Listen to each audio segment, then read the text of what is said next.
Então, Santos, hoje nós somos muito poucos, porque num feriado tão prolongado, muitos irmãos estão viajando, vendo seus parentes, as cidades natais, e também tem a vida saudável dos jovens em Goiânia, que levou certamente muitos jovens nossos para lá. E também tem um casamento de uma filha, de dois irmãos, né? Dois irmãos dos quais ele tem reunido ainda pouco e ela é filha de um casal que reúne conosco, mas que não vão morar aqui. De qualquer forma, muitos irmãos foram até ali. Essas palavras que hoje estão disponíveis para nós, elas são um pouco diferentes do habitual que nós temos compartilhado, né? São um pouco diferentes. Por outro lado, não menos ricas. Mas eu queria começar a compartilhar pela ajuda que o irmão Elaeres, de antemão, proporcionou a todos nós. Com uma experiência que ele tem, que ele pratica, e que ao longo do tempo nós temos sido encorajados a fazê-lo, mas nem sempre nós fazemos, que é, logo que despertamos, então com a mente fresca, sem nenhum cansaço, sem nada a nos perturbar, nós tomarmos alguns versículos, lê-los, orar, lê-los, e de tal forma que aqueles versículos penetrem nos nossos corações e nos guardam todo dia, a ponto de quando durante o dia temos alguma dificuldade, nos rememoramos aqueles versículos e eles nos ajudam, né?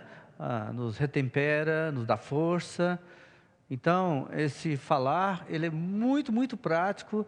O irmão Elaeres colocou de uma forma muito apropriada, de tal forma que é um item que não está na mensagem, mas que ele está totalmente de acordo com o encargo da mensagem. Haja visto o que o Jeremias falou. Ele falou assim: achadas as tuas palavras, logo as comi. Então, logo de manhã, achadas as palavras, nós devemos comer essas palavras, desfrutar delas, fazer delas o nosso alimento, o primeiro alimento daquele dia, são essas palavras, porque aquele primeiro alimento que vai nos dar forças, vai nos conduzir naquele dia, porque ele vai nos encher. E, irmãos, olha como Jeremias pôde tocar de uma forma tão doce na palavra, e eu creio que esse é o sentimento do Elaeres, a despeito dele não ter mencionado assim, mas olha só: achadas as tuas palavras, logo as comi. As tuas palavras me foram gozo e alegria para o coração. Elas nos suprem, elas nos sustentam, mas ao mesmo tempo tem algo adicional que Jeremias percebeu e que é encorajador, porque elas são gozo e são alegria para o nosso coração. Então, esse versículo tem tudo a ver, não é, com o falar de hoje, e a experiência do irmão é muito encorajadora, porque é profundamente prática. E eu sei que eles sofreram um pouco, não faz muito tempo, sofreram bastante na sua condição humana, mas esse falar, esse testemunho dele é um testemunho tão vivo que nos conduz a praticar isso. E vem de encontro à palavra de Deus apreciada pelo profeta Jeremias, em que ele diz que quando achou as palavras de Deus, ele não só as leu, não. Eu sei que o Elaeres lê e rumina, é como comer, é como mastigar e apreciar aquela palavra. E o que o Jeremias fez não é nada diferente de comer e apreciar aquelas palavras, e ainda mais que essas palavras, por fim, depois de mastigadas, depois de suprir-nos, logo na primeira fase do dia, logo quando nós estamos com a nossa mente, vamos dizer assim, um termo, despoluída de qualquer coisa, então o resultado é gozo e alegria. Então, irmão, obrigado pela ajuda no compartilhar, porque é profundamente verdadeiro.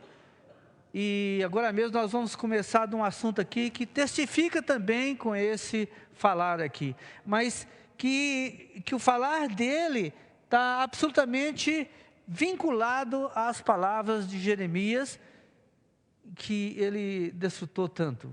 Logo que encontrou aquelas palavras, que o livro estava perdido, mas logo que encontrou, ele comeu aquelas palavras, e o resultado do comer foi estar com sua pessoa, seu espírito, sua alma, cheio de gozo e cheio de alegria.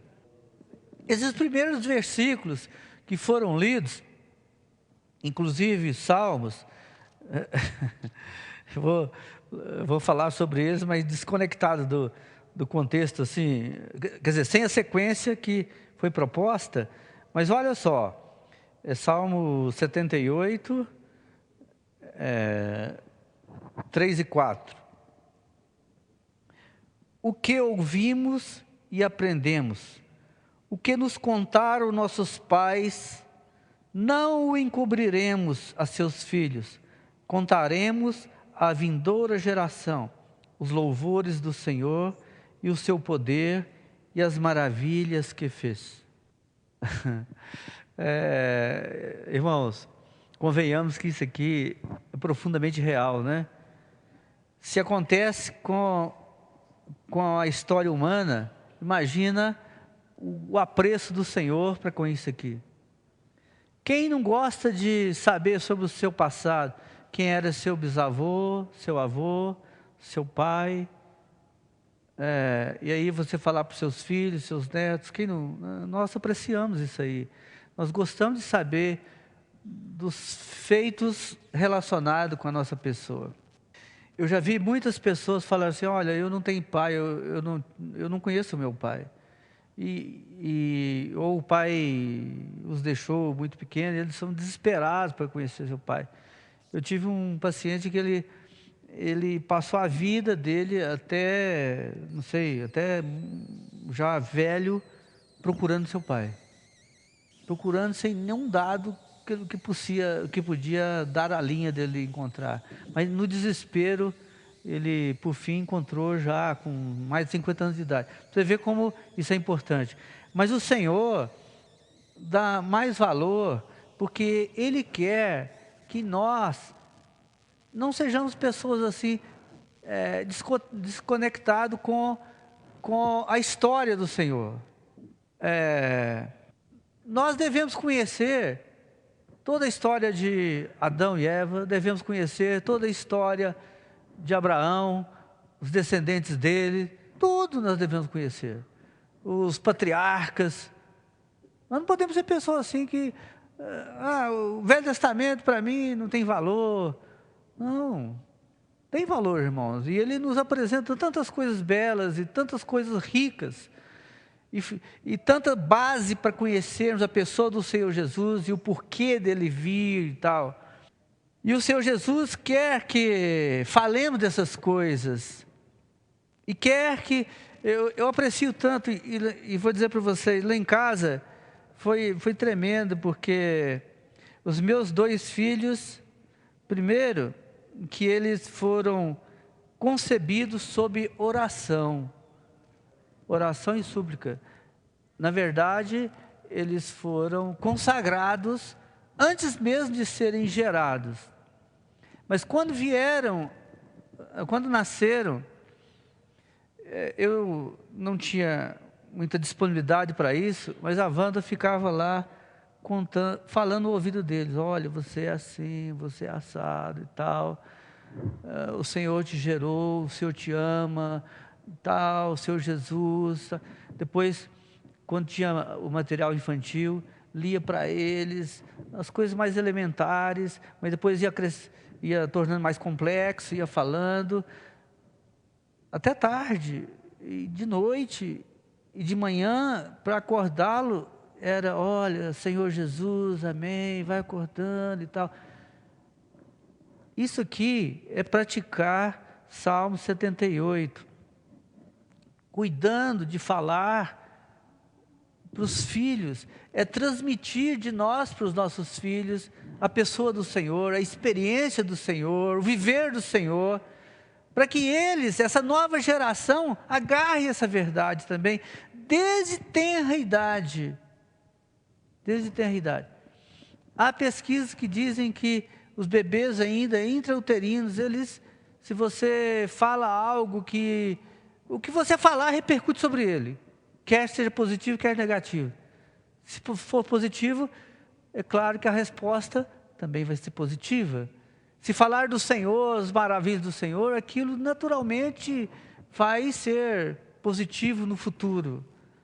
Então, tudo isso aqui, irmãos, mostrando que o Senhor deseja que, Deus deseja, o Senhor Jesus deseja que nós devemos ouvir e aprender o que nossos pais falaram, mas também nós preocuparmos com as nossas gerações. Há poucos dias, num aperfeiçoamento, um irmão mostrou-se bastante preocupado. Ele falou assim, que a nossa geração na igreja, aqui em Brasília, a primeira geração, irmãos, amanhã os irmãos vão falar um pouco sobre esse assunto, mas a primeira geração foi constituída de algumas famílias que deixaram, por uma razão ou outra, deixaram as denominações onde reuniam e começaram a reunir e depois de um tempo começaram a tocar, a seguir pela busca da vida da igreja. E que logo a seguir, muito próximo daquilo, alguns jovens foram acrescentados a essas famílias. E então, esse começo foi muito interessante, foi muito, muito interessante. E ainda hoje nós temos aqui, agora, nesse momento, o irmão Sherry e a irmã Elizabeth, que participaram exatamente desse primeiro momento, o mais elementar momento da vida da igreja. E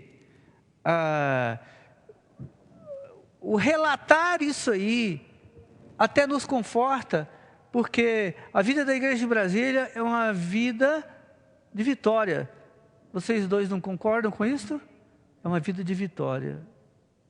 Ainda somos tão poucos, mas é uma vida de vitória. O Senhor tem sido vencedor em todos nós.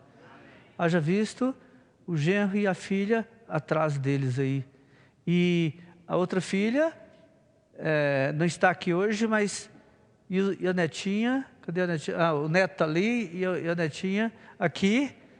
E o genro, que é um cooperador que tem muito encargo, não só por nós aqui, como pela Europa e África. Então, veja como é que as coisas são. E esses dias mesmo, o Lucas estava aqui tentando traduzir um irmão de língua inglesa para um português, quer dizer, já começou a servir e tal. Temos que passar essas coisas.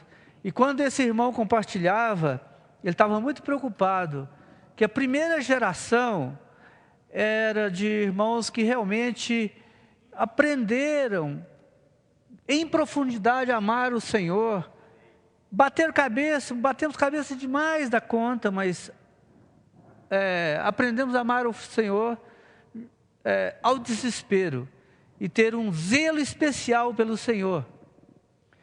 Mas a próxima geração já não tem esse mesmo zelo. Isso é uma preocupação, tá, irmãos? Já não tem esse mesmo zelo.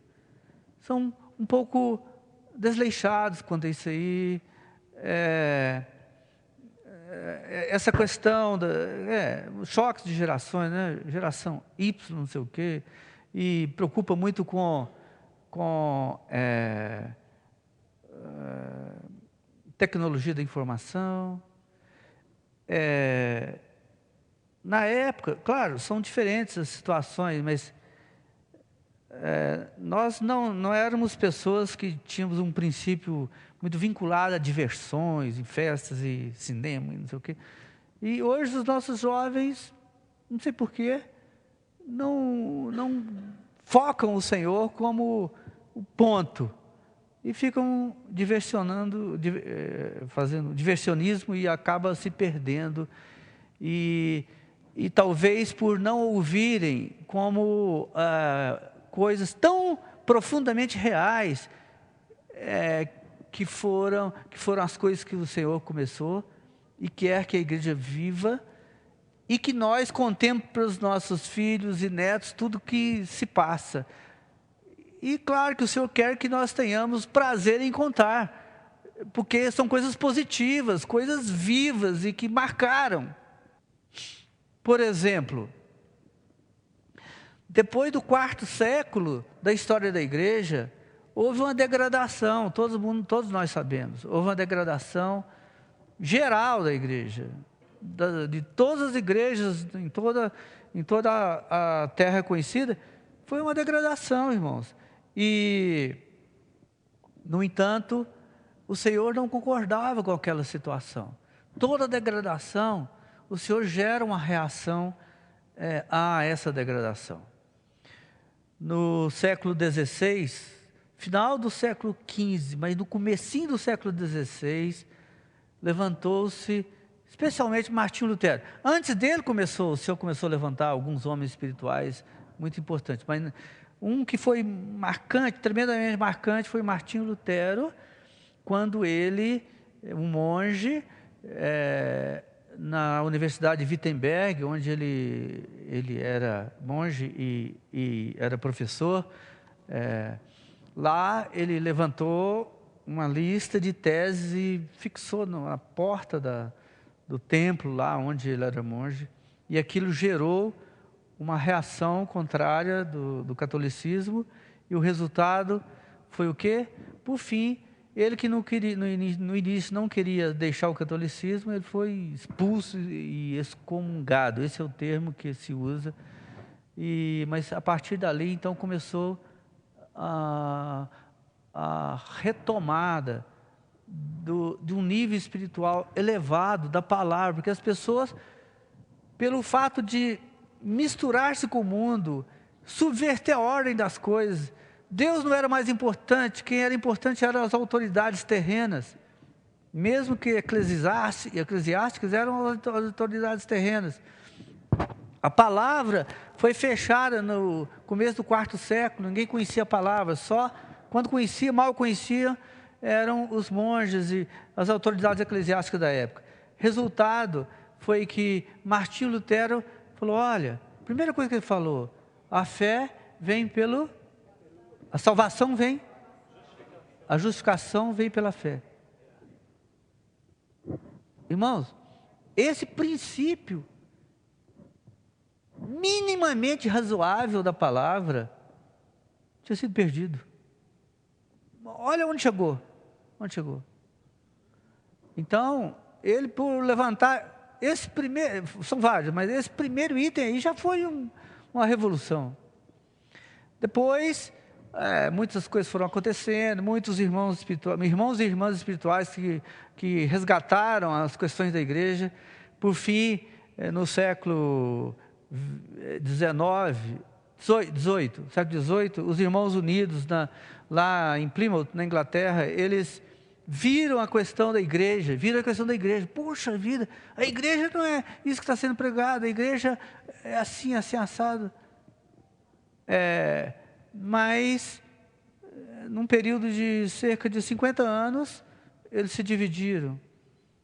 Até que, no começo do século XX, então, o irmão Watchman Nee, lendo e visitando a Inglaterra e falando com alguns homens espirituais, mas lendo a obra deles, de muitos homens espirituais, retomou outra vez a visão da igreja, e essa visão nós temos praticado até hoje. Graças a Deus, 1822 para hoje tem 82 anos, então. É isso? 82 anos. Mas olha só, irmãos, tudo isso que nós estamos falando, então, só aquele Jeremias e João 39, 40. João 5, 39, 40. Examinais as Escrituras, porque julgais ter nelas a vida eterna. Isso aqui ele está falando, o Senhor Jesus, isso aqui são palavras do Senhor Jesus. Ele está falando dos escribas e fariseus, que eram as pessoas que mais conheciam ou que mais liam a Bíblia naquela época, o Velho Testamento. E ele diz assim: examinais as Escrituras, porque julgais ter nelas a vida eterna. Vocês liam, é porque eles julgavam que nas Escrituras havia ali algo relacionado, ou que elas falavam sobre a vida eterna. Mas o que acontecia? E são elas mesmas que testificam de mim. Eles se opunham ao Senhor, mas liam a palavra e elas testificavam dele, mas se opunham a ele. Contradições. Sabe por quê? Porque liam como palavras, como letras mortas. Essa era a questão. Isso aqui é uma tremenda advertência para nós. Contudo, não quereis vir a mim para terdes vida. Eles liam a palavra diligentemente, crendo que ali havia a vida eterna, falava da vida eterna, mas quando falava do Senhor, não aceitavam. Isso, Isaías, vários livros antes falavam da pessoa do Senhor com aquelas mesmas características, mas eles não queriam o Senhor, e contudo, não quereis vir a mim para terdes vida. Esse é o resultado, irmãos, se nós lermos a palavra de Deus na forma da letra, ou só procurando superficialmente as coisas da letra.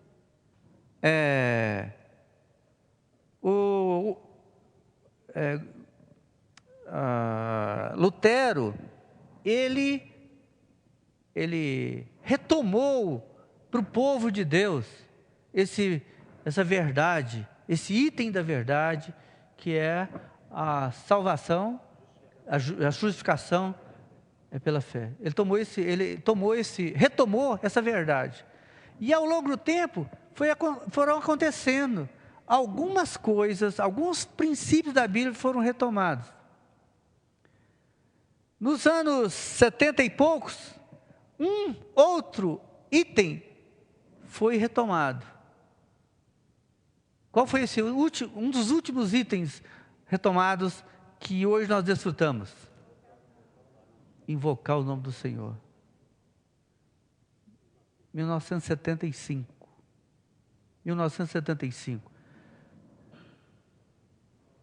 Na Bíblia, no Velho Testamento, quantas vezes fala invocar o nome do Senhor? Várias vezes. No Novo Testamento, quantas vezes fala invocar o nome do Senhor? E até mesmo assim, você já falou muito isso para os incrédulos. Invoca o nome do Senhor e o quê? E será salvo. Mas isso passou em branco, desapareceu. Nem na forma da letra, não lia.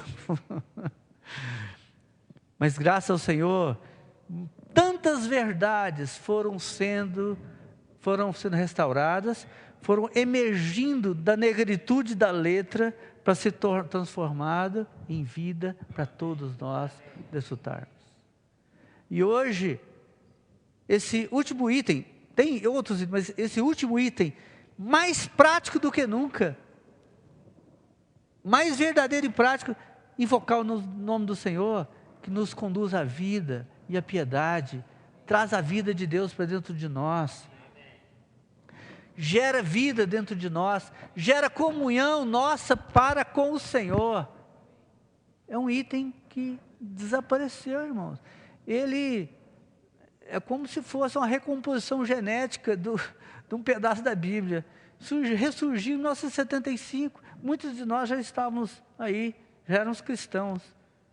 Veja só, tem coisas, A restauração da palavra do Senhor, ela é continuada e nem pode parar, porque ela ficou desaparecida durante 1000 anos. Mas esse item, invocar o nome do Senhor, ele é tão recente. E dentre todos os itens, o mais prático para nós, invocar o nome do Senhor é uma salvação para nós. É uma salvação para nós. O apóstolo Paulo foi um homem extraordinário, porque ele se preocupava com as verdades da palavra. Ele realmente cuidava desse assunto, e o encargo dele era falar sobre as verdades da palavra e de que as pessoas conhecessem essas verdades. 1 Timóteo, primeira epístola a Timóteo, que ele mesmo escreveu, capítulo 2, segunda parte do versículo 3 e o versículo 4. Deus, nosso Salvador, o qual deseja que todos os homens sejam salvos e cheguem ao pleno conhecimento da verdade. Paulo era um homem preocupado de que todos os homens fossem salvos. Ele era um evangelista, além de apóstolo, ele era um evangelista, e ele desejava ardentemente de que todos os homens fossem salvos e chegassem ao pleno conhecimento da verdade. Quer dizer, conhecessem a verdade plenamente, totalmente, cabalmente. Isso era a preocupação daquele irmão.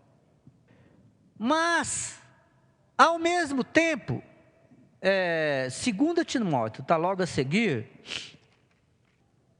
capítulo 2, versículo 2, diz assim: e o que de minha parte ouvistes, através de muitas testemunhas, isto mesmo transmite a homens fiéis e também idôneos, para instruir a outros. Não adiantava ficar aquelas palavras elevadas, ditas e escritas, mas se homens fiéis e idôneos não passassem para frente. Então ele procurou companheiros espirituais, homens idôneos, para, uma vez aquelas palavras escritas, eles, com aquelas palavras interiorizadas neles e cheios de encargo, eles passassem para as gerações contemporâneas e futuras. Inclusive, quando ele saiu de Éfeso e foi a Macedônia, chamado pelo Senhor, chamado pelo Espírito, ele falou para Tito: Tito, fique aí em Éfeso e cuide da igreja em Éfeso. Para quê? Estava acontecendo alguma coisa em Éfeso. Hein? Colocar as coisas em ordem e não permitir que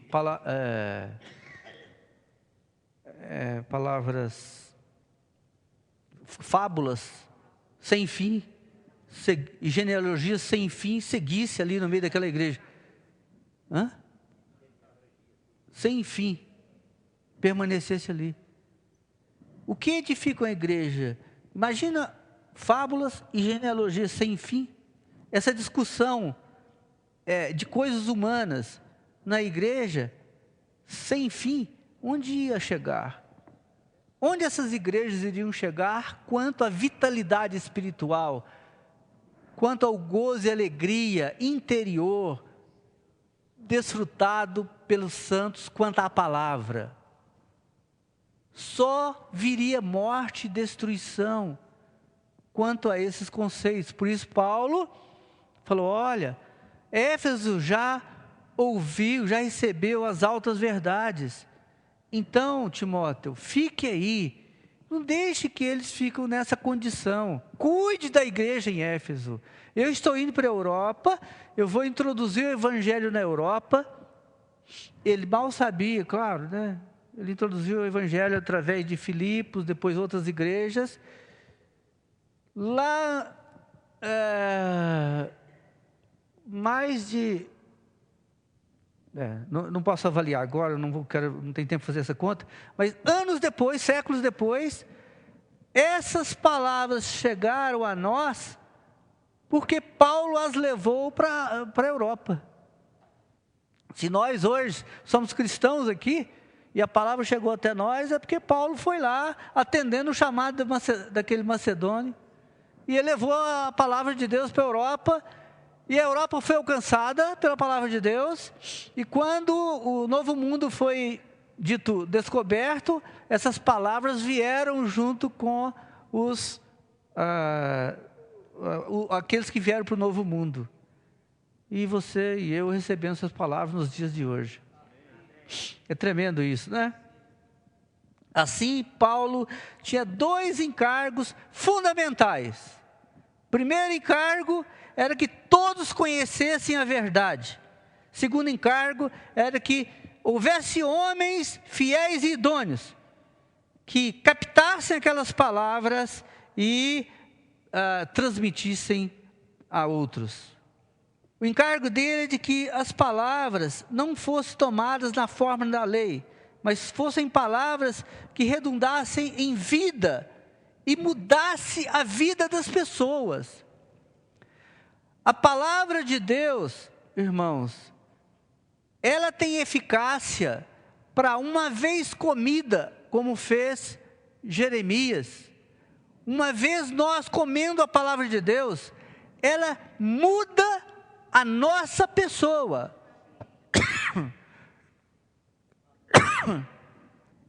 Nos transforma de homens incrédulos, pagãos, sem Deus no nosso coração, homens, vamos dizer assim, selvagens, em homens espirituais, onde a palavra de Deus veio e uniu com o nosso espírito humano, e mudou a nossa pessoa, e é capaz de gerar mudanças continuadas pelo nosso desfrute da palavra, continuadamente, ao longo de toda a nossa vida. E a palavra de Deus tem essa eficácia, e nós devemos amá-la e desfrutá-la, para que ela produza os efeitos para os quais ela foram nos trazidas. Que pelo comê-la e desfrutá-la, ela produz efeito contínuo na nossa vida, mudando a nossa vida continuamente. Eu vou dizer para você, não tem nenhum homem, ninguém nessa terra que ganhou o evangelho hoje, amanhã é um homem super espiritual. Não existe isso, isso é irreal. Na verdade, a palavra de Deus, ela é capaz de mudar a nossa vida, mas é ao longo dos nossos dias, ao longo dos nossos dias. Então, cabe a nós, cada manhã, tomarmos a palavra, lermos a palavra, desfrutarmos dela, invocar o Senhor, e ler aqueles versículos, trazer aqueles versículos para dentro de nós. Eles são capazes de mudar a nossa vida. De tarde eu me escorrego, eu chamo aqueles versículos de novo, e o Senhor me dá graça e gozo novamente. Vejam isso, irmãos. No dia seguinte, aquilo fez um efeito, que aquela etapa eu já passei. O ano que vem, graças a Deus, Deus me fez crescer mais, eu estou mais crescido que esse ano. Daqui a 10 anos, sou mais crescido que esse ano, essa década, e assim vai. E esse é o desejo do Senhor. Quer dizer, muitos de nós podemos ser aflitos e queremos que o efeito seja imediato, o efeito transformador seja completo e imediato. Não, não é assim, nós sabemos. Mesmo porque nós não suportaríamos. Se o Senhor produzisse uma mudança gigantesca em nós de uma hora para outra, nós não suportaríamos. Os efeitos são tão extraordinários de mudança da nossa vida, que não há humano que suportaria. Então, por isso, Deus tem misericórdia de nós e vai trabalhando-nos paulatinamente. Paulo escreveu dessa forma tão extraordinária, porque a maneira que Paulo foi introduzido no Evangelho foi um pouco diferente. Foi totalmente diferente. Os primeiros 12 apóstolos, o Senhor foi passando o seu ministério, o Senhor foi batizado, e e na língua inglesa diz assim, empoderado. Em português não tem bem essa palavra, mas é como se recebesse todo o poder para iniciar o seu ministério. Então ele, ô João, siga-me. Ele largava as redes dele e seguia. Ô Pedro, siga-me.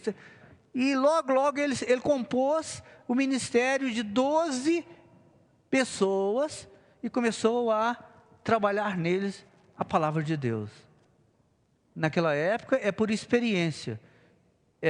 As palavras que o Senhor ensinou para eles era online e no campo, né? Não era assim lá era na prática mesmo. Ali o negócio era, né? Não tinha ainda tecnologia da informação, então não tinha a maneira virtual de fazer uma coletiva, então era ali. Vamos ali, alguém tropeçou, ele, ó, tá vendo por que ele tropeçou? Por causa disso.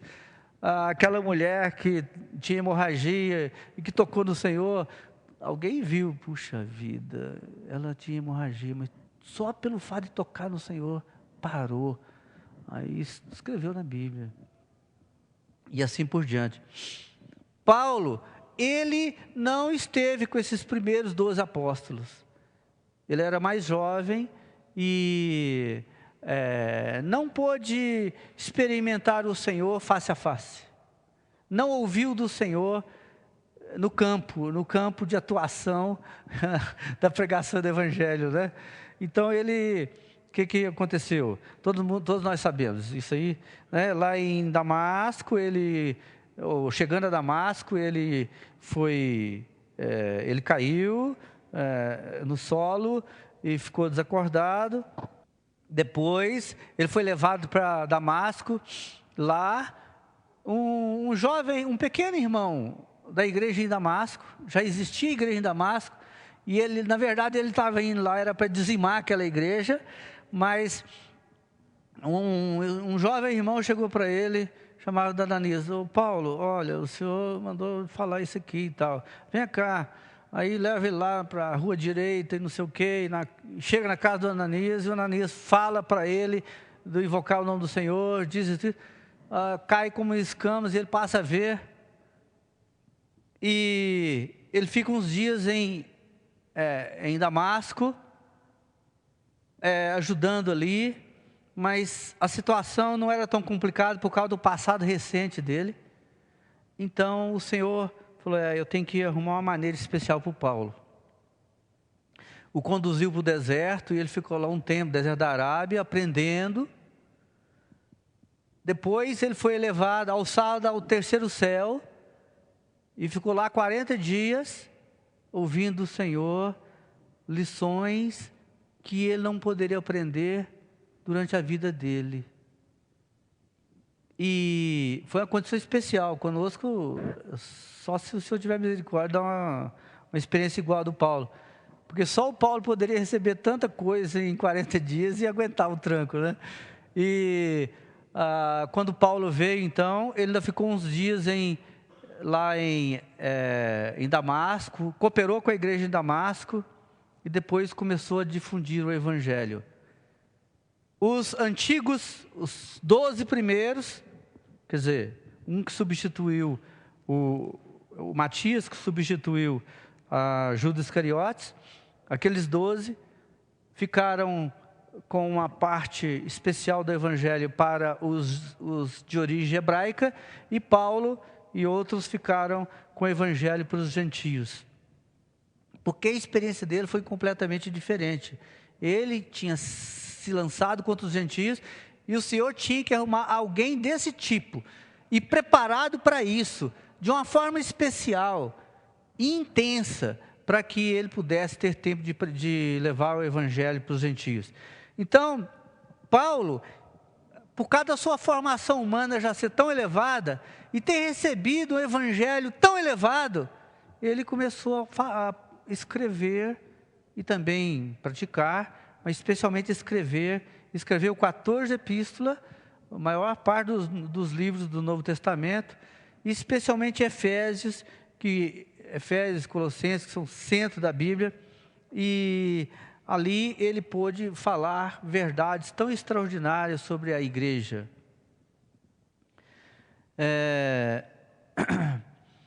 Ele falou assim, coisas como, olha, nossa suficiência não vem de nós mesmos, nossa suficiência vem de Deus.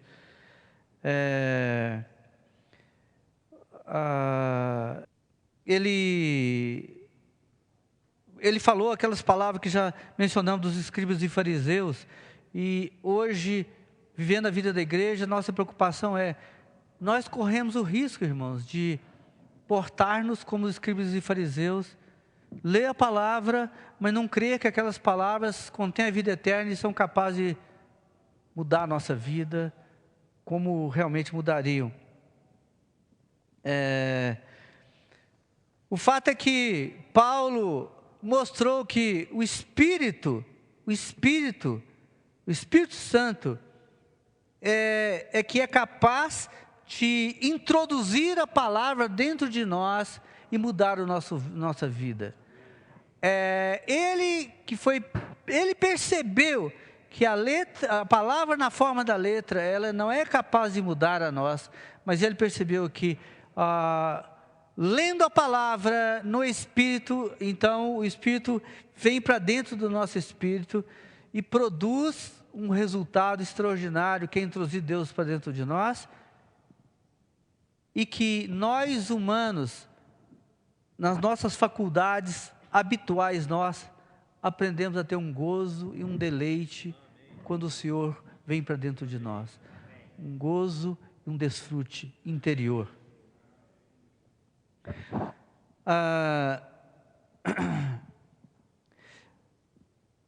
Pessoas são capazes de mudar a sua vida ao longo do tempo. Isso é uma prova para todos nós que Deus pode mudar a nossa vida, sim. E Paulo teve pessoas, companheiros, que mudaram a sua vida. Por exemplo, aquele irmão Gaio. Gaio era um homem que reunia na igreja, era um homem simples ali. Mas um dia, Paulo passou na casa dele e ele hospedou Paulo e eles tiveram uma boa comunhão. Paulo foi embora e falou para ele, olha, você podia seguir praticando esse ministério de receber as pessoas na sua casa. Gaio, por praticar a hospedagem na sua casa, ao longo de anos, todos aqueles irmãos que passavam na cidade onde ele reunia, ficavam hospedados na sua casa, esses irmãos, eles eram ajudados.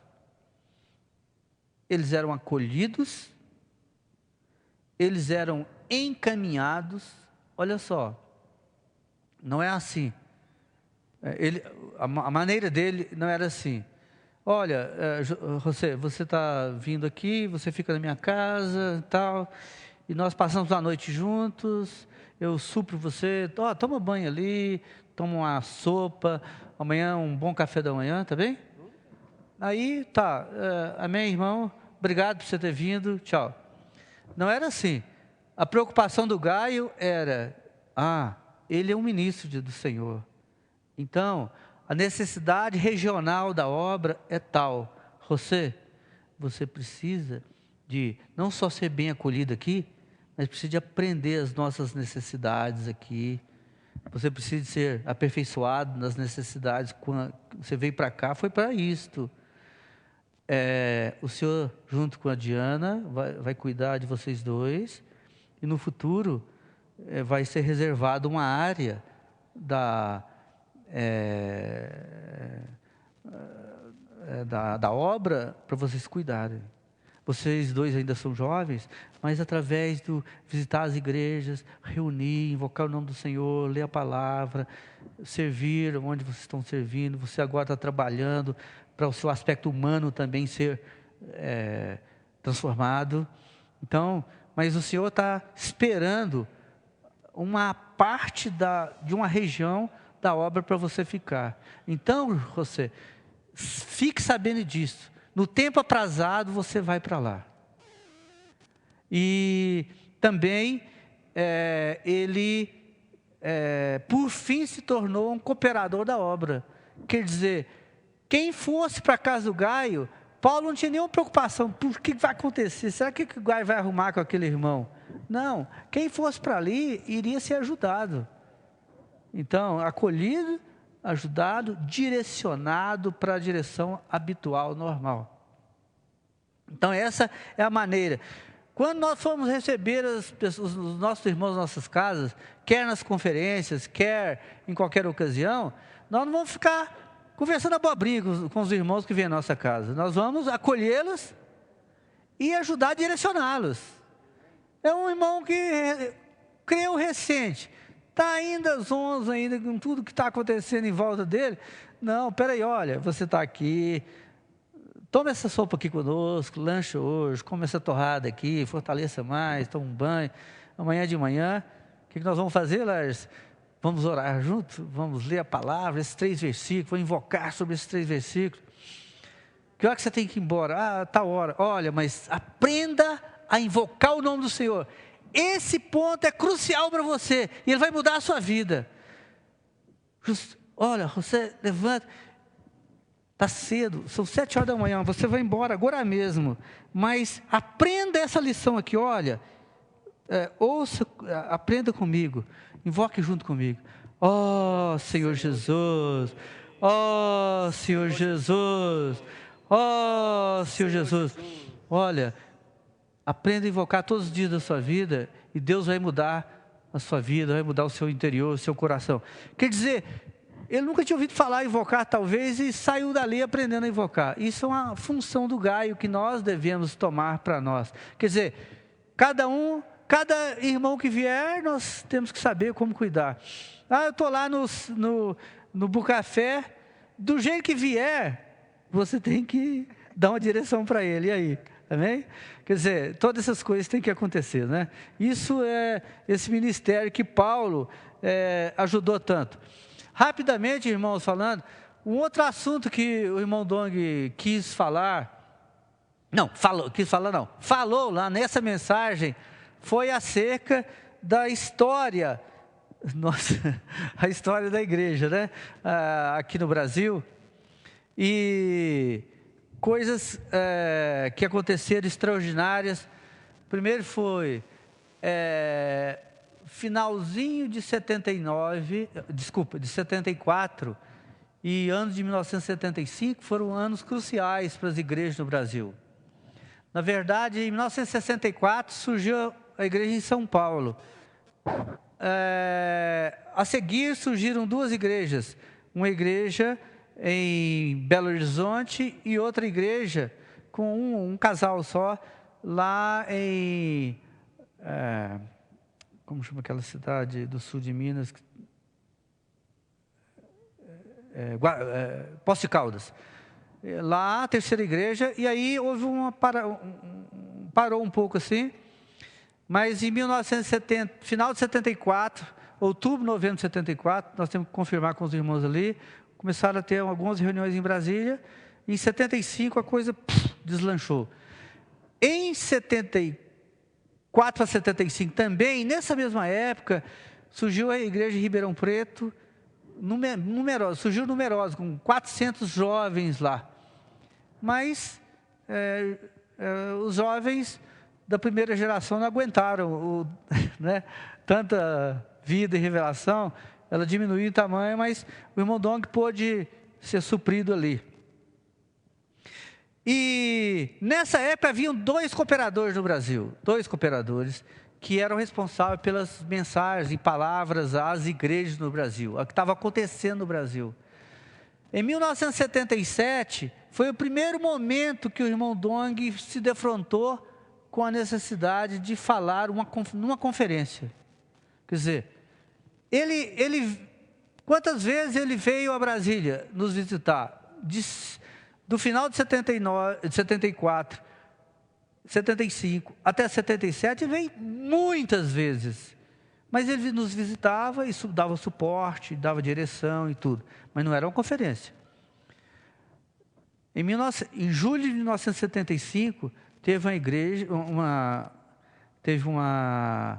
conferência das igrejas no Brasil, vocês se lembram, em julho de 1975, na Casa 1 em São Paulo, que 2 irmãos deram a palavra. Vocês estavam lá, porque o irmão Hugo estava lá, nós estávamos lá. Todos os irmãos das igrejas do Brasil, fora a cidade, fora os igrejas da igreja de São Paulo, éramos 32 irmãos nessa conferência. Em 1977, então esses 2 irmãos cooperadores estavam fora do Brasil, e os irmãos de Belo Horizonte ligaram para o irmão Dong: olha, nós queríamos que você viesse dar uma conferência aqui em Belo Horizonte. Aí ele ficou em apuros: puxa, eu nunca falei nada, nem sei falar português, como é que vai ser isso? Mas ele tinha encargo, zelo pelas igrejas, mas na conferência ele não tinha dado. Então ele ligou para o seu amigo cristão, seu cooperador de ombro direito e esquerdo, o irmão Samuel Mar, que nessa época já morava em Uberaba, e falou: irmão Samuel, olha, está acontecendo o seguinte, me convidaram para dar uma conferência lá em Belo Horizonte, rapaz, e eu estou nessa situação, eu não sei nem falar, e como faço? Aí o irmão Samuel: vocês chamaram? Chamaram, então você vai. Mas irmão Samuel, rapaz, e assim, então vamos orar. Passaram 3 dias orando, um em Uberaba, outro em São Paulo, orando pelo telefone, tal. Mas por fim ele foi para Belo Horizonte e deu a conferência, e ali, primeira conferência que ele deu, marcou a vida dele. A partir dali ele começou a dar conferências, e eu não sei quantas, alguém deve saber, eu não sei quantas conferências ele já deu na vida dele, mas são muitas.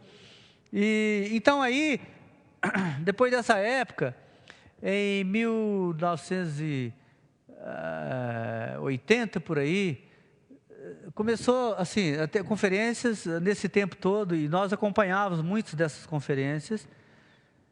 Em Ribeirão Preto tinha conferência na Cava do Bosque, vocês lembram disso aí? Cava do Bosque? Não é? Não chegou aí lá não, né? Foi, né? Em São Paulo, num templo do Davi Miranda, que era na Rua Pompeia, alguém lembra disso aí?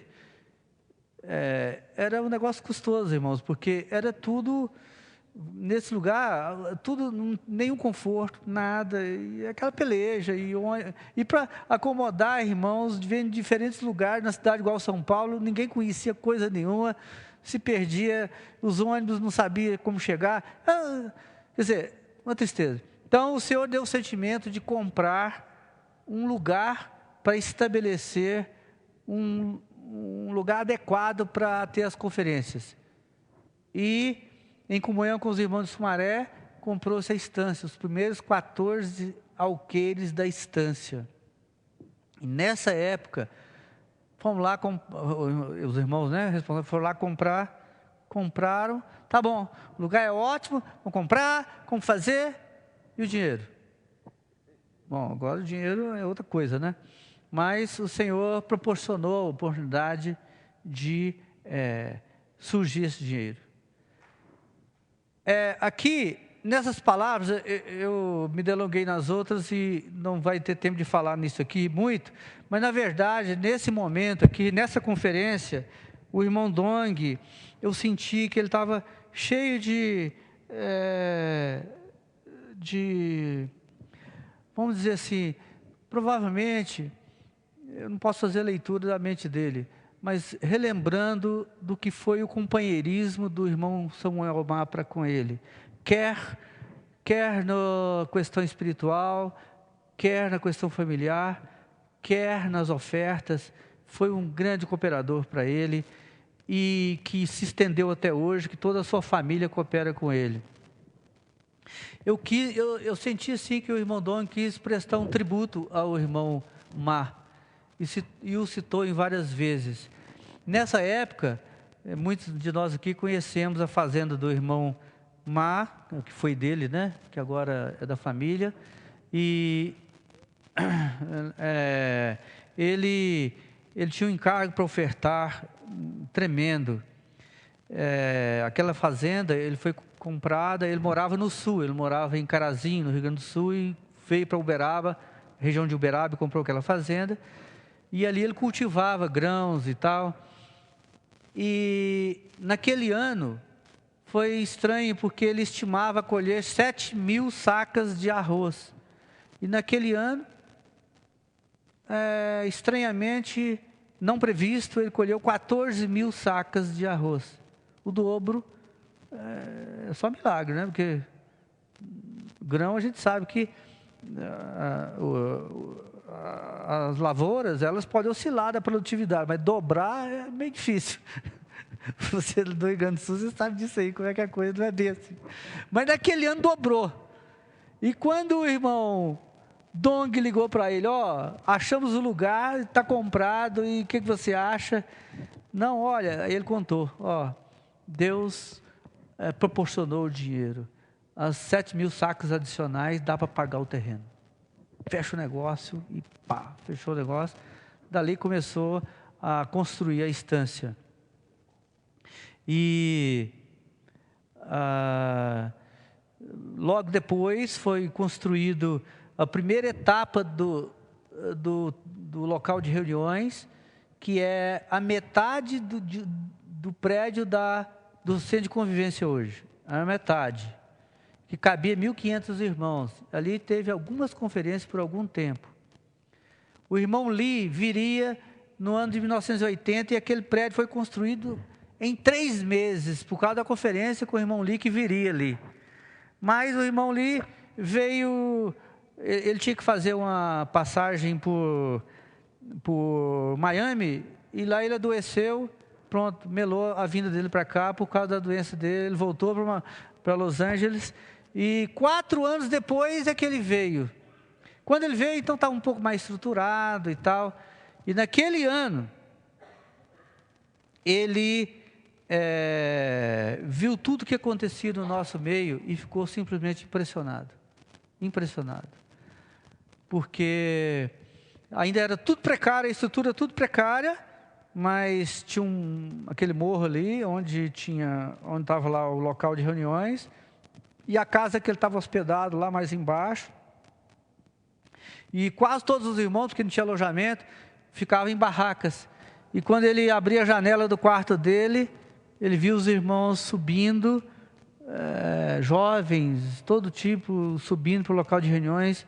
Então ele falou assim, que aquilo ali era a verdadeira vida da igreja, e que, eu soube depois, né, que ele falou assim, aquilo lá, nenhum homem no Ocidente havia visto aquilo ali, mas que parecia com as igrejas que ele tinha visto lá na China.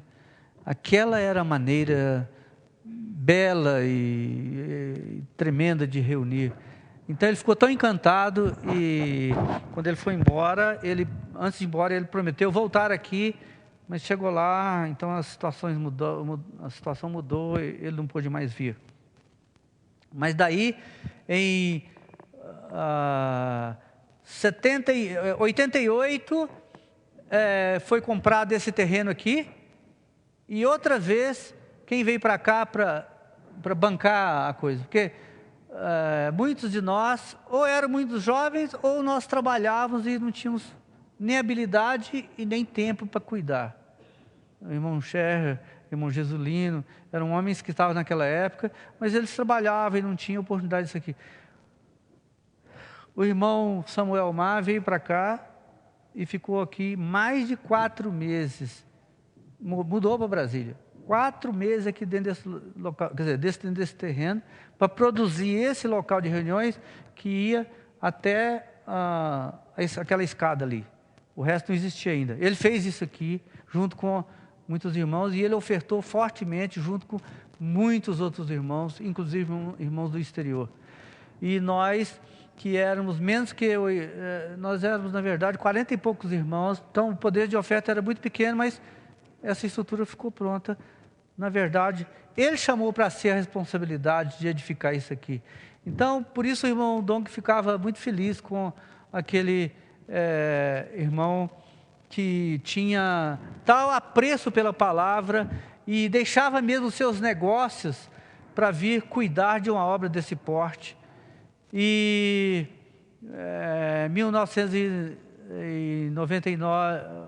98 e 99 começou-se a construir aqui, o novo auditório lá na Estância, e agora o irmão já mais idoso já não podia cooperar assim pessoalmente, mas cooperava em ofertas e também era consultado em alguma coisa sobre aquele projeto lá.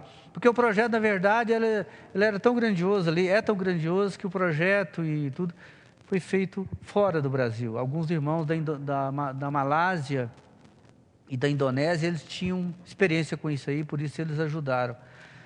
Mas o fato é que o irmão Samuel Ma foi um braço direito para o irmão Dong, que ele, certamente, ele prevendo assim, né, eu sinto que ele prevê, ele mesmo falou no final da mensagem que ele se sente fraco já, muito fraco, então ele pensando, né, ele queria fazer um tributo ao irmão que sustentou desde 1974 até o falecimento dele, não muito tempo, um homem que era como Tito, era como Gaio, era como Epafrodito, aqueles homens espirituais que ajudaram Paulo.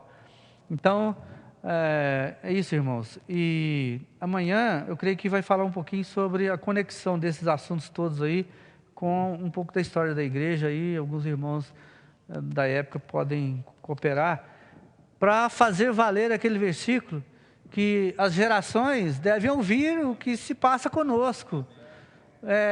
Senão o Takeshi, quem é mesmo irmão Samuel? Eu nunca fui falando nesse homem, não. O irmão Dong, o neto dele, irmão Dong, olha, quem é Dong mesmo? Quer dizer, na verdade, essas coisas têm que ser, né, contadas entre nós para que o Senhor possa perceber que o seu povo é um povo real, existe e é capaz de fazer as coisas porque Deus faz por nós, faz através de nós, faz acontecer.